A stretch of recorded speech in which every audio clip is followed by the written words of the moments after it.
James Michener in Islam, the Misunderstood Religion, Reader's Digest, May 1955, pages 68 to 70.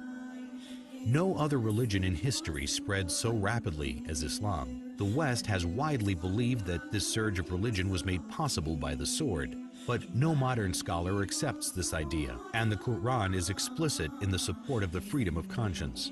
Like almost every major prophet before him, Muhammad fought shy of serving as the transmitter of God's word, sensing his own inadequacy. But the angel commanded, "Read." So far as we know, Muhammad was unable to read or write, but he began to dictate those inspired words which would soon revolutionize a large segment of the earth. There is one God. In all things, Muhammad was profoundly practical. When his beloved son Ibrahim died, an eclipse occurred, and rumors of God's personal condolence quickly arose. Whereupon Muhammad is said to have announced, "An eclipse is a phenomenon of nature. It is foolish to attribute such things to the death or birth of a human being." At Muhammad's own death, an attempt was made to deify him, but the man who was to become his administrative successor killed the hysteria with one of the noblest speeches in religious history. "If there are any among you who worshipped Muhammad, he is dead. But if it is God you worshipped, he lives forever." Lawrence E. Brown in The Prospects of Islam, 1944. Incidentally, these well-established facts dispose of the idea, so widely fostered in Christian writings, that the Muslims, wherever they went, forced people to accept Islam at the point of the sword.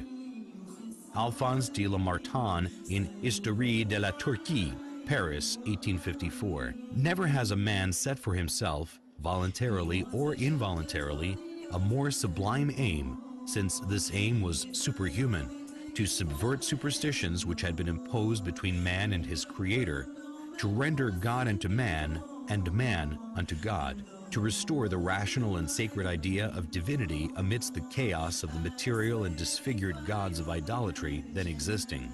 Never has a man undertaken a work so far beyond human power with so feeble means, for he, Muhammad, had in the conception, as well as in the execution of such a great design, no other instrument than himself, and no other aid except a handful of men living in a corner of the desert. Finally, never has a man accomplished such a huge and lasting revolution in the world, because in less than 2 centuries after its appearance, Islam, in faith and in arms, reigned over the whole of Arabia and conquered in God's name Persia, Khorasan, Transoxania, Western India, Syria, Egypt, Abyssinia, all the known continent of northern Africa, numerous islands of the Mediterranean Sea, Spain, and part of Gaul. If greatness of purpose, smallness of means, and astonishing results are the 3 criteria of a human genius, who could dare compare any great man in history with Muhammad? The most famous men created arms, laws, and empires only. They founded, if anything at all, no more than material powers which often crumbled away before their eyes.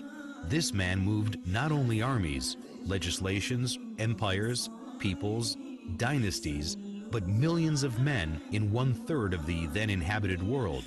And more than that, he moved the altars, the gods, the religions, the ideas, the beliefs, and the souls. On the basis of a book, every letter which has become law, he created a spiritual nationality which blends together peoples of every tongue and race. He has left the indelible characteristic of this Muslim nationality, the hatred of false gods, and the passion for the one and immaterial God. This avenging patriotism against the profanation of heaven formed the virtue of the followers of Muhammad. The conquest of 1/3 the earth to the dogma was his miracle, or rather it was not the miracle of man, but that of reason.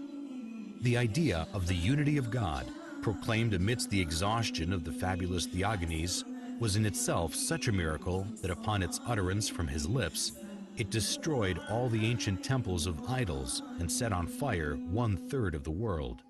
His life, his meditations, his heroic revelings against the superstitions of his country, and his boldness in defying the furies of idolatry, his firmness in enduring them for 15 years in Mecca, his acceptance of the role of public scorn and almost of being a victim of his fellow countrymen, This dogma was twofold: the unity of God and the immateriality of God, the former telling what God is, the latter telling what God is not, the one overthrowing false gods with the sword, the other starting an idea with words.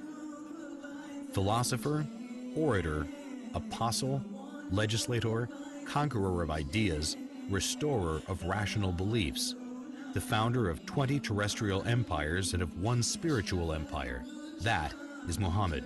As regards all standards by which human greatness may be measured, we may well ask, is there any man greater than he?